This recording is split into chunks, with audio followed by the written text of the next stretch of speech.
So Mycolove Farm, we're a local vertically integrated mushroom company. We like to consider ourselves beyond vertical integration. This word vertical integration, I'll define it because some people don't know. I didn't know until I learned it. It literally means we just do everything ourselves. About 10 years ago, I graduated, or over 10 years ago, I'm old, but I graduated from CU Boulder. My background's in ecology and evolutionary biology. I didn't learn a thing about mycology in my undergrad. It was something I picked up after the fact. I like complexity, I like complex puzzles, and I like to figure them out.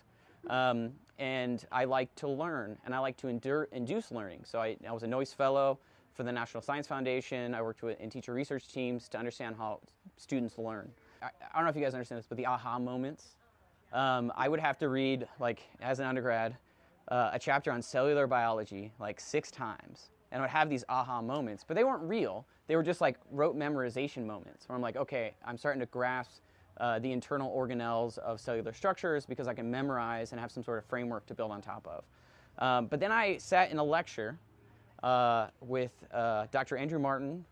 He is still at CU probably. I think he's the head of the eBio department. He was really fascinated in education as well. And I would have those aha moments without reading anything, just sitting in his lecture. And I was like, how do you do that? And he took me under his wing, and he was my mentor the whole time. But that got me obsessed with learning and the chemistry of learning. Like, you can induce learning behavior multiple different ways by having information presented to you in a certain way, so it's graspable. But you can induce it chemically. So your diet is a big part of that. So I got really into fermentation, probiotics, because your second brain is right here. And I got into like water kefir. So water kefir produces BDNF, which is brain-derived nootropic factors. Just learning helps with learning.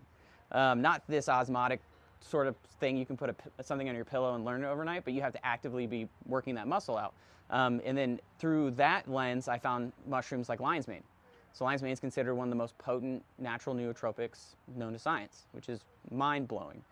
So I was taking these capsules, and I couldn't really attribute anything to it. And I was like, I'm reading the publications, they're there, but I'm not really noticing anything. So I just, I'm a conscious consumer. I want to know what goes in my body, so I read the label. And, that opened sort of a rabbit hole that sucked me in on supplements. On the mushroom industry side, there's no regulation, and nothing's really defined. There's multiple things that really matter in that space. Like where the mushroom was grown, how was it grown? Is there some sort of chain of custody? Do you know where it came from? Genetics plays a huge role. There's not just the lion's mane, it turns out. We've collected over the years 10 or 12 phenotypes of lion's mane that grow differently. Chemically, we don't know anything what's going on. The part of the mushroom matters. Part of the fungi matters. We have to redefine the language because people see this word mushroom and they assume it's the part of the organism you want to eat. But that's a mushroom. But the thing that the mycelium itself is not considered a mushroom. But language-wise, there's no rules on that. So you can just say this is lion's mane mushroom and hide behind vagueness, and it's not even the mushroom. It's just the mycelium on grain, and it's highly diluted by grain sugars, basically. Apple trees are really good examples, right? So we're at Boulder's Farm Market. Let's say you never tried apples before. People are trying apples. You're like, I heard about apples. You come to my booth, Shane's best apples in Colorado, and you're like, I want to try these apples. And I'm like, real quick. Hand you a bunch of bark from some random tree, and I say, these are apples. And you take those home, you eat them, and you come back, you're like, I don't like apples. They don't taste good, they mess up my stomach, and I didn't really notice anything. It's because I lied to you. I misled you, and when you are in a capitalistic environment, it breeds this unfortunate result is capitalizing on the ignorance of your consumer base. So product education's huge. But anyway, and then graduating from CU, they're really great with the educational content and what you learn, but it produces an existential crisis because they're like, hey, this is all the fucked up things with the world, and then they don't tell you what to do about it. And that really bothered me. But what was really cool is I kept coming back to the fungal queendom over and over and over again, not only for food, for medicine, for technology.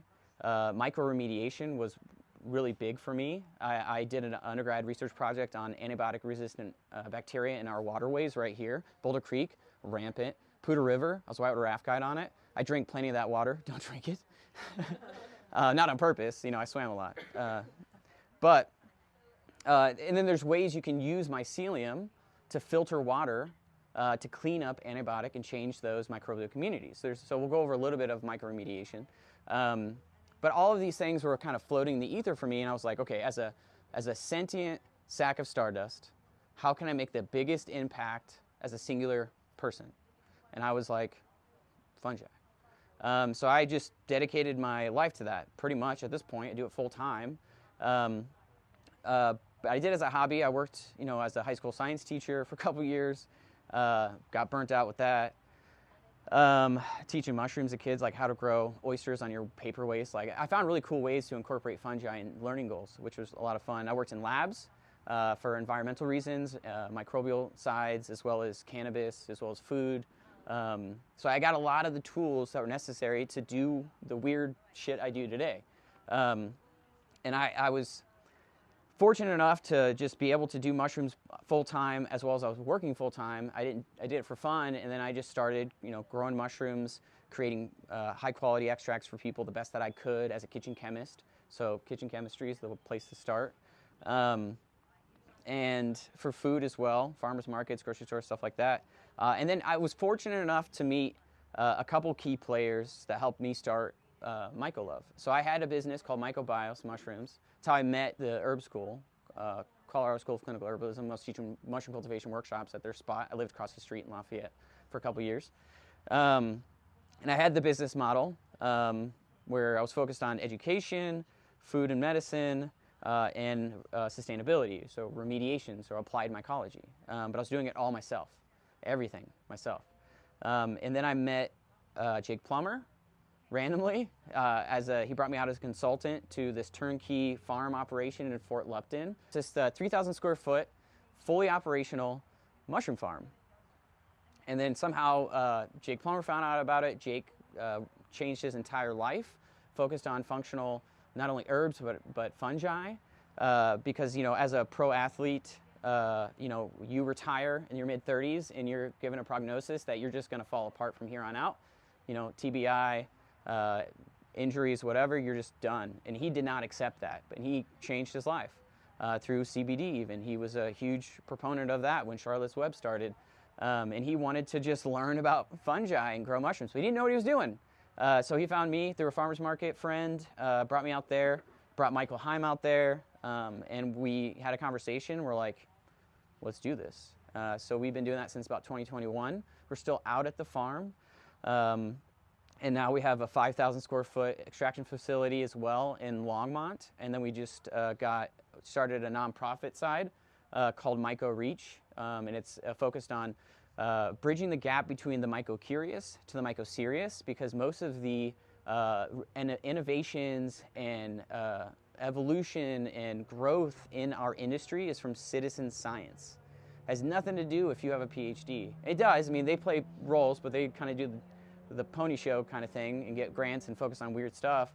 But most of the stuff that we love and focus on is by passionate individuals. And a lot of times there's a gap and they can't get to that space. So we just want to be the bridge for that gap. So we built, as an example, off the grid, fully functional mobile lab for Telluride Mushroom Festival this year. And we created an open source culture bank where they would bring in identified mushrooms. We'd clone them out for them. And now we have 50 open source cultures at the bank. We're going to run full ITS DNA sequencing on them, and then try to build an open source database so clinicians, farmers, micromediators, or whatever can have access to these cool cultures to do experiments and understand and really bridge the gap between where fungi and humanity intersect. And that's what brought me to ethnomycology in this spot too. So vertical integration just means that we do everything in-house. So Mike and I, or Mike himself, will go out to the wild, we'll find mushrooms. We've collected mushrooms over the years, but we've also found a lot of them natively in North America. And we'll clone them out, and we'll grow them out, and we'll extract them, and then create high-quality extracts for people. We do direct-to-consumer, but we also do custom extracts. So we make extracts for a lot of different companies right now, whether a coffee company, a gummy company, or whatever.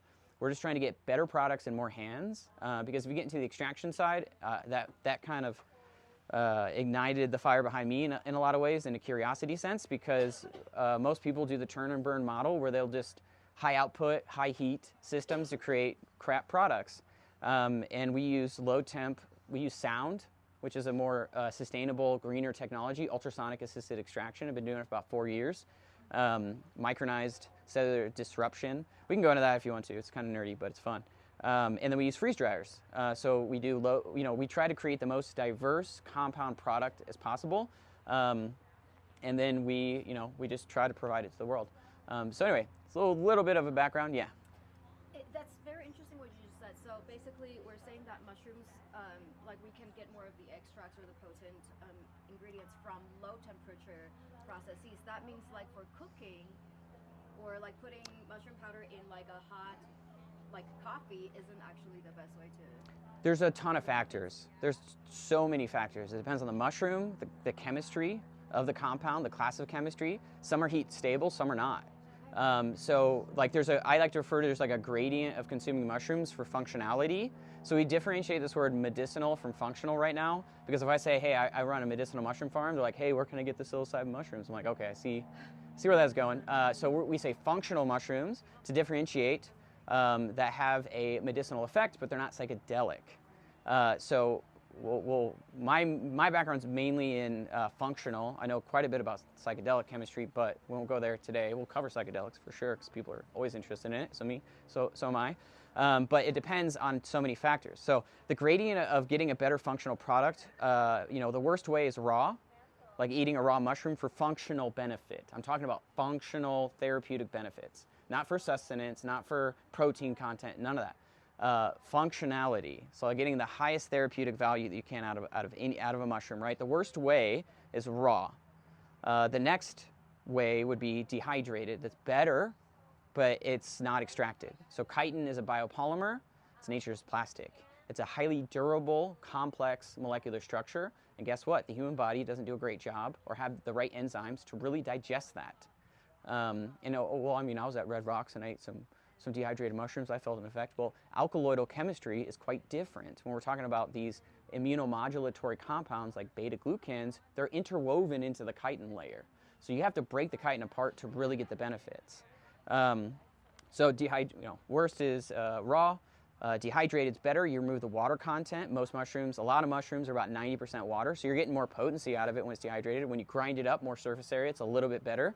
But then when you start cooking them, it's even better, because you're breaking that chitin down. You're getting benefit from eating mushrooms. Like just eating mushrooms, there's been publications on, not specific of what type of mushroom, but just eating mushrooms a couple times a week, your index scores for comorbidity factors go way down just by eating mushrooms. Now, if you want to get even better on the functional side, you get into extractions.